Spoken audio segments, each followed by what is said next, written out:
നഗരമധ്യത്തിലെ കെട്ടിടങ്ങളിലുണ്ടായ തീപിടുത്തത്തിൽ കോടികളുടെ നഷ്ടം. തളിപ്പറമ്പ് ബസ് സ്റ്റാൻഡിന് സമീപത്തെ KV കോംപ്ലക്സിലുള്ള കളിപ്പാട്ട വിൽപ്പനശാലയിൽ ഇന്നലെ വൈകിട്ട് 5 മണിയോടെയാണ് തീപിടുത്തമുണ്ടായത്. ഇത് സമീപത്തെ മറ്റു കടകളിലേക്കും പടരുകയായിരുന്നു. ഷോർട്ട് സർക്യൂട്ടാണ് തീപിടുത്തത്തിന് കാരണമെന്നാണ് പ്രാഥമിക നിഗമനം.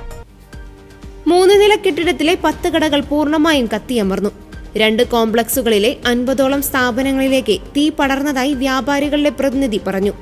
തീപിടുത്തമുണ്ടായ കടയ്ക്ക് സമീപത്തെ തുണിക്കടകളിലേക്കും മൊബൈൽ ഫോൺ വിൽപ്പനശാലകളിലേക്കും തീ പടർന്നതാണ് സ്ഥിതി ഗുരുതരമാക്കിയത്.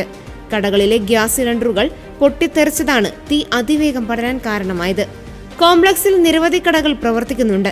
തീപിടിച്ച ഉടൻ തന്നെ കടകളിലുണ്ടായവരെയും ജീവനക്കാരെയും ഒഴിപ്പിക്കാനായതിനാൽ ആളപായമുണ്ടായില്ല. 15 മിനിറ്റിനുള്ളിൽ തന്നെ തളിപ്പറമ്പിൽ നിന്ന് അഗ്നിരക്ഷാസേനയുടെ 2 യൂണിറ്റ് എത്തിയെങ്കിലും ഒന്നും ചെയ്യാനാകാത്ത സ്ഥിതിയിലായിരുന്നു. ചുരുങ്ങിയ സമയത്തിനുള്ളിൽ യൂണിറ്റുകളിലെ വെള്ളം തീർന്നതല്ലാതെ തീയണയ്ക്കാനായില്ല. തുടർന്ന് കണ്ണൂർ, പയ്യന്നൂർ, മട്ടന്നൂർ, പെരിങ്ങോം എന്നിവിടങ്ങളിൽ നിന്നായി 6 ഫയർഫോഴ്സ് യൂണിറ്റുകൾ എത്തി. ഇതിനിടെ ടാങ്കർ ലോറികളിലും മറ്റും വെള്ളം എത്തിച്ച് ഫയർ എഞ്ചിനുകളിലേക്ക് വെള്ളം നിറച്ചാണ് വീണ്ടും തീയണയ്ക്കൽ തുടർന്നത്.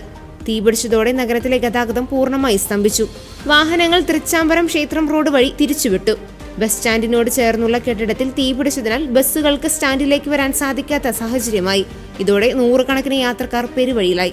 ഇതിനിടെ വൈദ്യുതി കണക്ഷനുകളും വിച്ഛേദിച്ചതോടെ നഗരം ഇരുട്ടിലായി.